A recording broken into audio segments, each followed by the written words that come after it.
नमस्कार, आपका स्वागत है हमारे इस खास कार्यक्रम बातचीत में। क्या होता है ज्योतिष शास्त्र? क्या बताती है आपकी भविष्य की रेखाएं? क्या होती हैं जन्म पत्री? और क्या हम ज्योतिष को कहते हैं कि भगवान ने लिख कर भेजा है, क्या हम उसे बदल सकते हैं? आज इसी पर बात करेंगे और हमारे साथ स्टूडियो में हैं पाल बालाजी ज्योतिष संस्थान के निदेशक डॉक्टर अनीस व्यास। अनीश जी, आपका बहुत बहुत स्टूडियो में स्वागत है। धन्यवाद। नमस्कार सभी दर्शकों को। हम शुरू करें डॉक्टर अनीस व्यास से सवाल। उससे पहले मैं आपके बारे में बता दूं कि अब तक आप 429 सफल भविष्यवाणियां कर चुके हैं, जिसमें सबसे बड़ी जो भविष्यवाणी थी वो जो बाइडेन के अमेरिका के राष्ट्रपति पद पर निर्वाचित होने की थी। उसके अलावा चाहे देश की बात हो, राज्य की बात हो, आप जो राजनीतिक तौर पर जो भविष्यवाणियां करते हैं वो बिल्कुल परफेक्ट होती हैं, बिल्कुल सही जाती हैं, ऐसा हमने भी देखा है। उसके अलावा भी कई भविष्यवाणियां कर चुके हैं आप। जन्म पत्री जी करीब 67,000 जी 67,000 से ज़्यादा, 67,000 से अधिक अब तक जन्म पत्री देख चुके हैं। और ऐसे ज्योतिष आज हमारे साथ स्टूडियो में हैं, हमसे खास कार्यक्रम बातचीत में बात करने के लिए। अनिल जी, सबसे बड़ा सवाल और सबसे पहला सवाल, क्या होता है ज्योतिष शास्त्र? देखिए, ज्योतिष वेदों का एक अंग है और ज्योतिष की रचना भगवान शिव ने की है। जी। अगर आप शिव पुराण देखेंगे, रामचरितमानस देखेंगे या कोई भी धर्म ग्रंथ देखेंगे, उसमें ज्योतिष का उल्लेख है। 4 वेद है और ज्योतिष को वेदों का चक्षु माना गया है। भगवान शिव ने ग्रहों की रचना की थी और भगवान शिव ने 12 राशि बनाई थी। 12 राशि के अनुसार अगर आप शिव पुराण में पढ़ेंगे तो 12 ज्योतिर्लिंग की स्थापना भगवान शिव ने की है। तो आप अपनी राशि के अनुसार उस ज्योतिर्लिंग की अगर पूजा अर्चना करते हैं और सूर्य को साक्षी मानकर आप जल चढ़ाते हैं तो आपका वह जल उस ज्योतिर्लिंग पर चढ़ता है, यानी आपके जल से उसका अभिषेक होता है और आपकी समस्या का समाधान होता है। ज्योतिष कोई भाग्य विधाता नहीं है, ज्योतिष भाग्य वक्ता है। वो आपके आने वाले समय के बारे में आपको जानकारी देता है। होनी को कोई टाल नहीं सकता, लेकिन आपको उस अनहोनी से लड़ने की ताकत ज्योतिष देता है। कौन कौन सी विधियां होती हैं ज्योतिष शास्त्र में? देखिए, हमने सुना है कि जन्म पत्री भी होती है, हाथ की रेखाएं भी होती हैं, मस्तिष्क रेखा भी होती है। जी देखिए, ज्योतिष में जो है वो जन्म कुंडली सबसे प्राचीन है और सबसे सटीक मानी जाती है। आपने रामचरितमानस में देखा है कि पीछे एक प्रश्नावली है और कोई भी एक अंग चुन के हम एक पूरी चौपाई बनाते हैं और उसमें अपना भविष्य देखते हैं। तो जन्म पत्री जो है, जिसमें नाम, जन्म तिथि, जन्म स्थान और समय, अगर ये आपके पास में एक्यूरेट है तो आपकी जन्म पत्री बिल्कुल एक्यूरेट होगी और ज्योतिषी आपकी पूरी गणनाएं सटीक करेगा। अब उसके बाद में हस्तरेखा भी है, मस्तिष्क रेखा भी है, सपन शास्त्र भी है, लाल किताब भी है, टैरो कार्ड भी है, अंकगणित भी है। मतलब ज्योतिष में केपी पद्धति भी है, कई सारी विद्याएं हो गई हैं, लेकिन सबसे प्राचीन जो है वो जन्म कुंडली ही मानी गई है। जन्म कुंडली मानी जी। जन्म कुंडली, आप जन्म कुंडली देखते हैं, आप भविष्य वक्ता जी कहा जाता है जी। आपको। आप जन्म कुंडली देख के बता देते हैं जी जी। क्या पैटर्न होता है वैसे? हालांकि चूंकि आप लोगों का खुद का वो है कि एक कहें कि एक ये शिक्षा है जी। ये देखिए, ये कैसे आप पहले अपन फिर बाद में इस बात पर आएंगे। पहले सबसे पहले आपके बारे में जानना चाहेंगे। आप एक पत्रकार थे जी, फिर अब आप भविष्य वक्ता बन गए, कैसे चेंज आया? फिर आपने कैसे ये शिक्षा ग्रहण की? उसके बाद आज 67,000 से अधिक जन्मपत्रियां देख लेना जी, इतनी 429 सफल भविष्यवाणियां करना, कैसे ये चेंज कैसे हुआ? अजय जी, आपने ये बहुत अच्छा प्रश्न पूछा है। देखिए, मैं सिरमाली ब्राह्मण परिवार जोधपुर में मेरा जन्म हुआ है जी। और सिरमाली ब्राह्मण कर्म कांड के लिए जाने जाते हैं। हमारे घर में बचपन से वेद मंत्र गूंजते हैं, ओमा नो भद्राहा, भद्र सूक्त और गूंजते हैं। तो मेरे परदादा जी राधा कृष्ण जी व्यास, उनका ज्योतिष में बहुत बड़ा नाम था। तो कहते हैं कि कहीं न कहीं वह आपके खून में होता है। तो मेरे दादाजी की जो ये चीज़ थी जो मेरे अंदर आ गई थी, लेकिन मैं तो पत्रकारिता का स्टूडेंट था और मैं पत्रकारिता करता था, लेकिन मेरा बचपन से पाल बालाजी मेरा आराध्य देव है और उनसे मेरा बहुत गहरा संबंध था। मैं मंगलवार को जाता था, लेकिन अपने पापा के साथ। धीरे धीरे बड़ा हुआ और एक दिन मेरी ज़िंदगी में मेरा बेटा है, उसके पाँव में कोई हड्डी की प्रॉब्लम हो गई थी और मैंने डॉक्टरों को भी दिखाया, तो डॉक्टरों ने कहा ये बहुत रेयर बीमारी है। और मैंने कई ज्योतिषियों को कुंडली दिखाई, किसी ने कहा अभी ऑपरेशन होगा, ये होगा, लेकिन मुझे मेरे पाल बालाजी पर विश्वास था। तो मैं उनसे प्रार्थना करके आंख में आंसू आ गए थे और मैं सो गया था। रात को मुझे साक्षात पाल बालाजी के दर्शन होते हैं और उन्होंने मेरे सामने मेरे बेटे की कुंडली मुझे दिखाई थी और बोले कुछ नहीं होगा, जब तू चाहेगा तभी ऑपरेशन होगा, आज के बाद में मैं तेरा हाथ पकड़ता हूँ। और वह दिन है मेरी ज़िंदगी में। 98 से मैं जयपुर चला गया था, लेकिन ये 2007 में एक बहुत बड़ा मेरे जीवन में परिवर्तन हुआ था और उस परिवर्तन ने मुझे ज्योतिष के क्षेत्र में कदम रख दिया। और उसके बाद में पाल बालाजी के असीम कृपा से मैं जो भी भविष्यवाणी करता हूँ सच होती है। जिसकी भी कुंडली देखता हूँ उसके बारे में जो बताता हूँ वह सच होती है। और ज्योतिष में अगर आप निरंतर प्रैक्टिस करते हैं, निरंतर कुंडली देखते हैं, तो उसमें यह चीज़ अजय जी बहुत इंपॉर्टेंट होती है कि आपका इष्ट सबसे ज़्यादा मजबूत होना चाहिए। अगर ज्योतिष में आपका इष्ट है तो वह आपकी सहायता करता है। और ज्योतिष में आपको बताना चाहूँगा कि हनुमान जी ने भगवान सूर्य देव से शिक्षा दीक्षा ग्रहण की थी ज्योतिष की, तो इसलिए ग्रहों में सूर्य राजा है और हनुमान जी ने उनसे शिक्षा की थी। तो ग्रहों में मंगल ग्रह एक ऐसा है जो हनुमान से जुड़ा हुआ है, और मंगल है तो अमंगल कैसा। यही बात मैं सबको कहता हूँ कि कलयुग में हनुमान जी मौजूद हैं, तो आप अपनी कुंडली पर विश्वास रखें और जो ज्योतिष आपको उपाय बता रहे हैं उन उपायों को करें, क्योंकि ज्योतिष डराने के लिए नहीं, डर को भगाने का अचूक अस्त्र है। और मैं कहता हूँ कि समस्या कितनी भी बड़ी क्यों न हो, लेकिन उसका समाधान उससे बड़ा होता है। इसलिए जो भी आपको समस्या आ रही है तो आप ज्योतिष की सलाह लें, लेकिन उसके समाधान जरूर करें, उसके छोटे छोटे उपाय जरूर करें। भविष्यवाणी आप करते रहे हैं, आपने करीब 429 भविष्यवाणियाँ अब तक आपकी सही हुई हैं। जो बाइडेन के बारे में आपने भविष्यवाणी की कि अमेरिका के राष्ट्रपति जी वो बनेगी, तो जब वो भविष्यवाणी करी तो क्या आपने उनकी कुंडली देख के की, कैसे की? यस, देखिए क्या होता है कि मेदिनी एक ज्योतिष शास्त्र है जी। वैदिक कुंडली में हम किसी व्यक्ति की कुंडली का निरीक्षण करते हैं, परीक्षण करते हैं, लेकिन मेदिनी ज्योतिष में देश काल परिस्थिति की कुंडली बनती है। अमेरिका के चुनाव की डेट डिक्लेयर हो गई थी जी, और 2 कैंडिडेट थे, तो सबसे पहले मैंने मेदिनी ज्योतिष के आधार पे उस डेट की कुंडली बनाई, प्रश्न कुंडली, और उसके आधार पे फिर मैंने जो बिडेन और ट्रम्प की कुंडली का विश्लेषण किया। तो ट्रम्प के शनि की दशा चल रही थी और जो बिडेन के गुरु में राहु की अंतरदशा चल रही थी। राहु राजनीति का कारक होता है और कुंडली में देखा जाता है राहु कहां पर बैठा है, उसकी दृष्टि 5, 7, 9 जो होती है वो कहां पर पड़ रही है। गुरु की भी दृष्टि 5, 7, 9 होती है।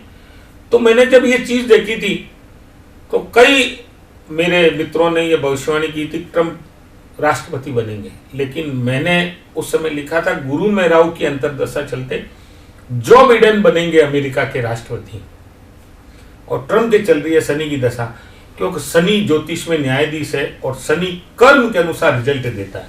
शनि जॉब भी देता है, दुख भी देता है और मृत्यु देता है, लेकिन शनि कर्म प्रदान देवता है। इसलिए शनि कहते हैं कि आप किसी को परेशान नहीं करो, मैं नहीं करूंगा।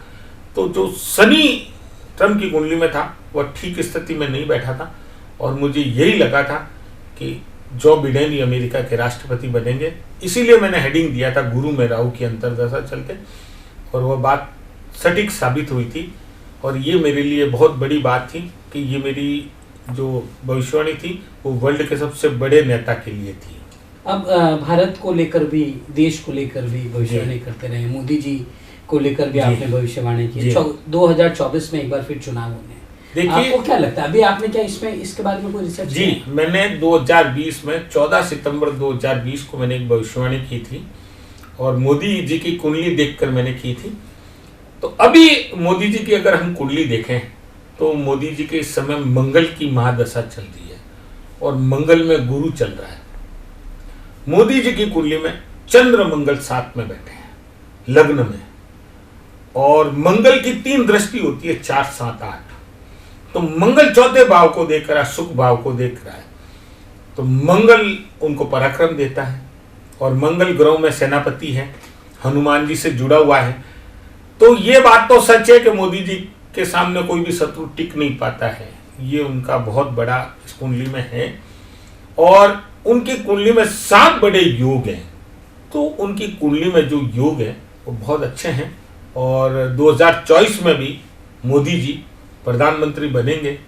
राजस्थान में चुनाव होने हैं जी। 2 महीने बाद, आपने क्या इसके बारे में कोई अभी विश्लेषण किया? जी देखिए, एक बार सचिन पायलट और अशोक गहलोत जी की तनातनी हुई थी, और 36 दिन का एक टाइम पीरियड था जी। उस समय राउंड में राउंड चल रहा था अशोक गहलोत जी की कुंडली में। तो मैंने भविष्यवाणी की थी 36 दिन आने वाले अशोक गहलोत जी के लिए रहेंगे भारी, और वही हुआ। 36वें दिन शाम को सब कुछ सामान्य हो गया था। और अभी मैंने राजस्थान की कुंडली का विश्लेषण इसलिए नहीं किया है क्योंकि हमें चुनाव की डेट के आधार पे हम लोग भविष्यवाणी करते हैं। लेकिन मैं इतना स्पष्ट कह सकता हूं कि इस बार कांग्रेस और बीजेपी में कांटे की टक्कर रहेगी, और अगर बीजेपी कोई चेहरा क्लियर करती है तो मैं उस आधार पे उस दिन आंकलन करूंगा। लेकिन अभी तक तो यह है कि इस बार मतलब हमें राजस्थान में क्या होने वाला है उसके लिए चुनाव की तिथि और बीजेपी का चेहरा, ये 2 का इंतजार रहेगा, क्योंकि चुनाव की तिथि के आधार पर ही हम मैदिनी ज्योतिष में भविष्यवाणी करते हैं। तो चुनाव की तिथि का इंतजार कीजिए और मेरी भविष्यवाणी जल्द आएगी। एक आम आदमी सुबह जब उठता है वो अखबार हाथ में लेता है जी, तो वो देखता है मेरा आज का दिन कैसा रहना है जी, वो ज्योतिष पढ़ता है जी, अलग अलग अखबारों में होता है जी।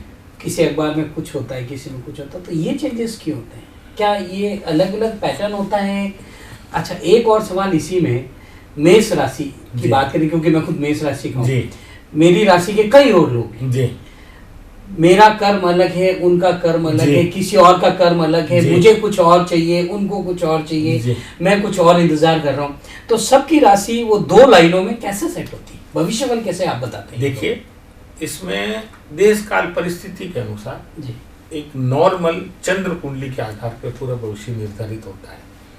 अब आपका नाम अजय है जी, तो अ नाम से आपकी मेष राशि है बिल्कुल। लेकिन जब हम आपकी कुंडली बनाएंगे तो जन्म के समय चंद्रमा जिस राशि में होगा वह आपकी जन्म राशि कहलाती है। जैसे मैं अनीश हूं, मेरी अभी अ नाम से मेष राशि है, लेकिन मेरा जन्म 19 जून को हुआ है।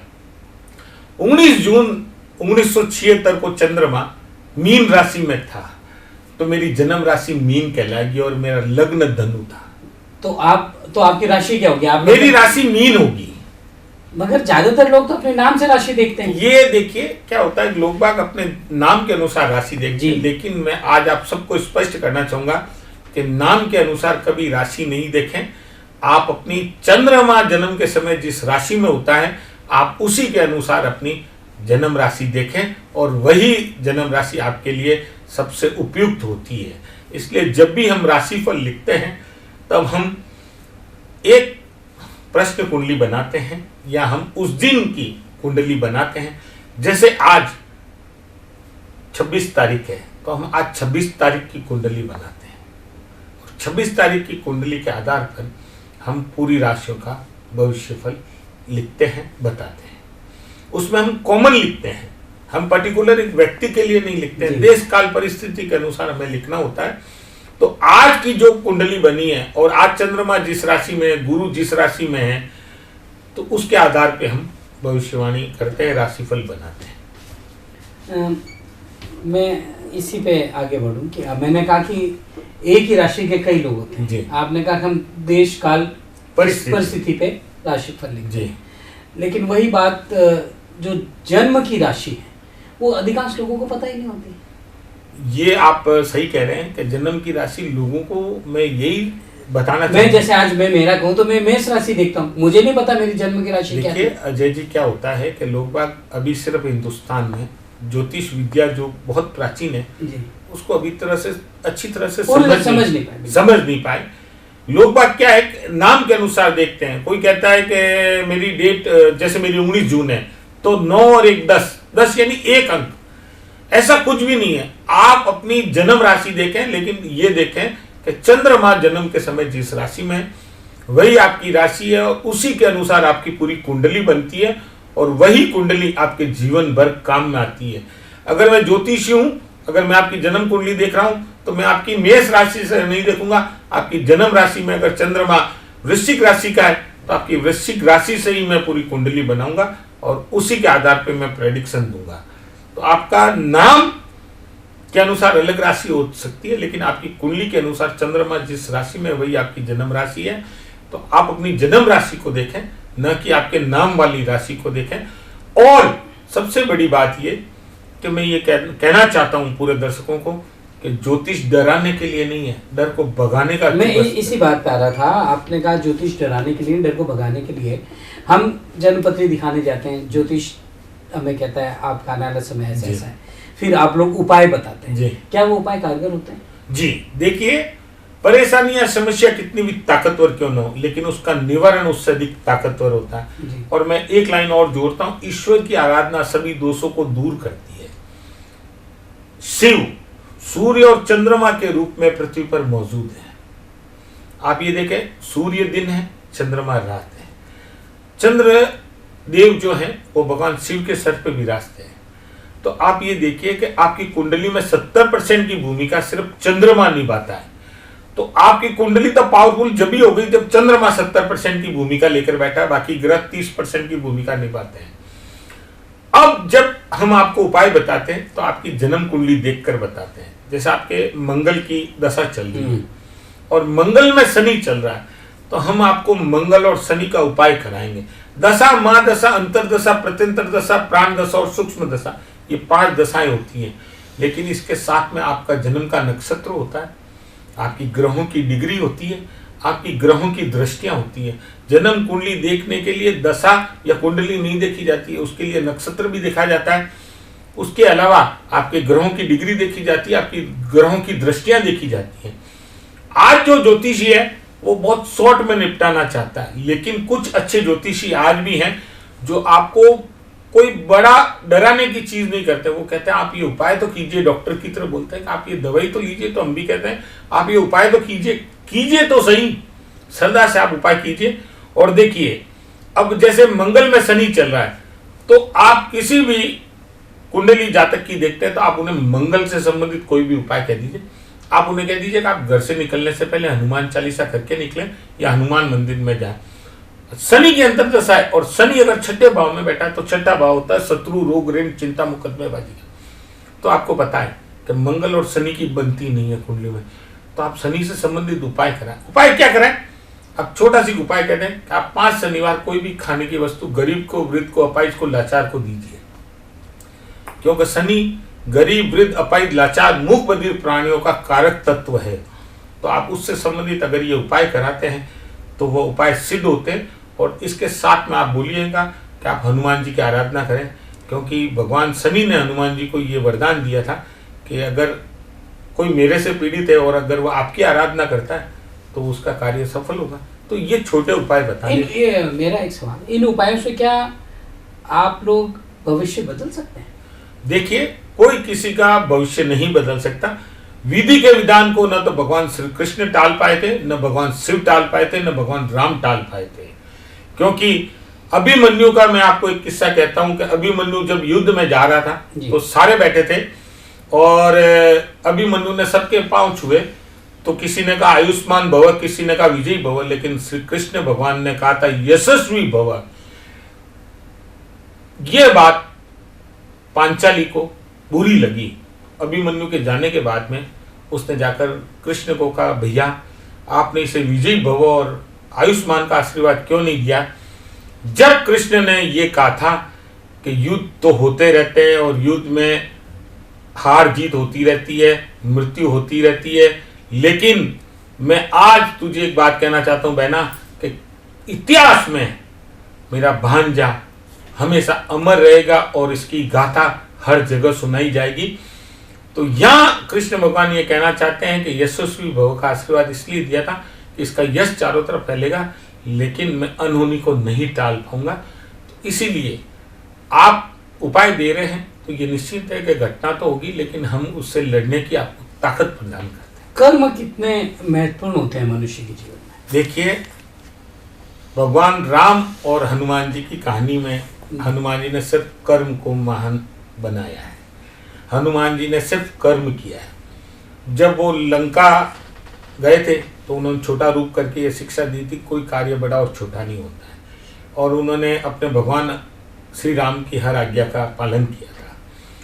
कर्म करते रहना चाहिए, लेकिन आप जब पैदा होते हो उससे 2 मिनट पहले भगवान आपका भाग्य लिख चुका है।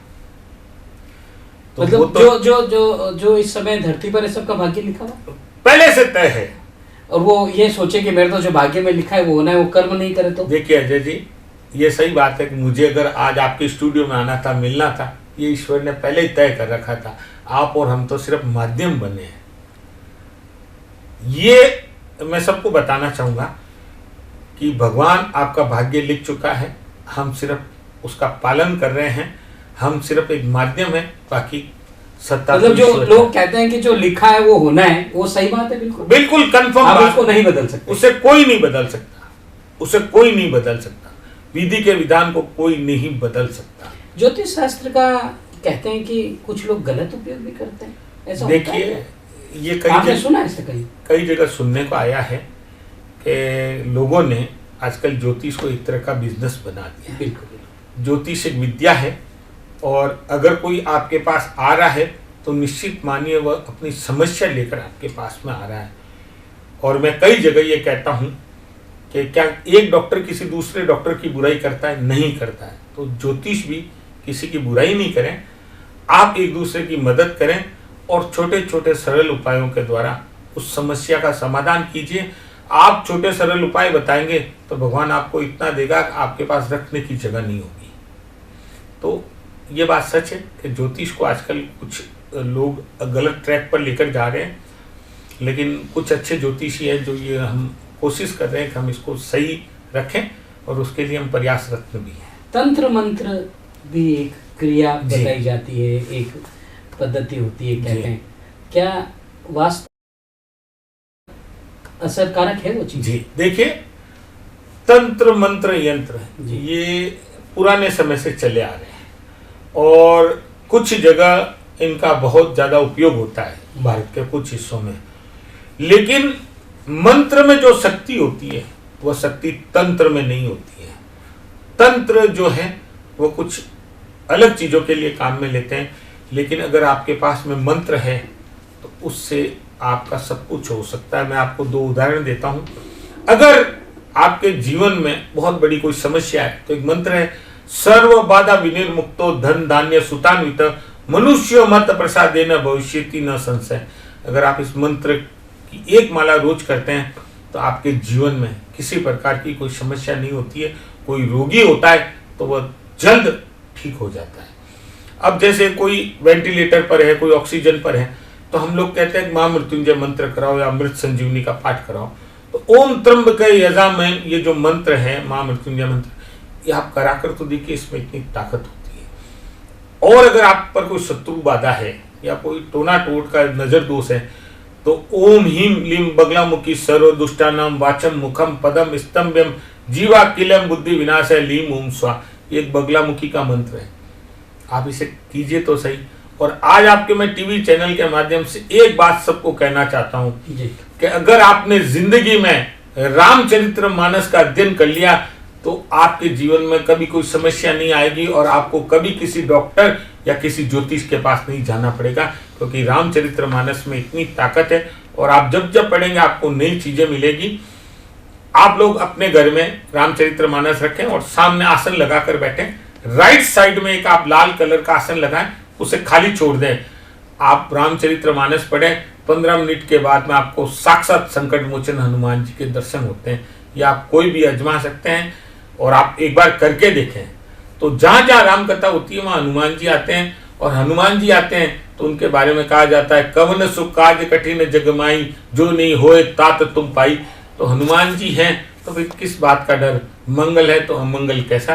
तो इसलिए हमारे मंत्रों में बहुत ताकत है, हमारे ग्रंथों में बहुत ताकत है, बस इसको करने की आवश्यकता है। तो ये थे बातचीत में आज डॉक्टर अनीस व्यास, भविष्य वक्ता, जिनसे हमने जाना क्या होता है भविष्य और कैसे आप अपने जीवन में कर्म के साथ अपना भविष्य उज्जवल रख सकते हैं, अपना भविष्य बना सकते हैं। डॉक्टर साहब अनीस जी, आपका बहुत बहुत धन्यवाद। आप स्टूडियो में आए और आपने हमारे दर्शकों को महत्वपूर्ण जानकारी दी। बातचीत के आज के इस एपिसोड में फिलहाल इतना ही। अगली बार फिर मिलेंगे एक नए मेहमान के साथ। तब तक दीजिए इजाजत। नमस्कार।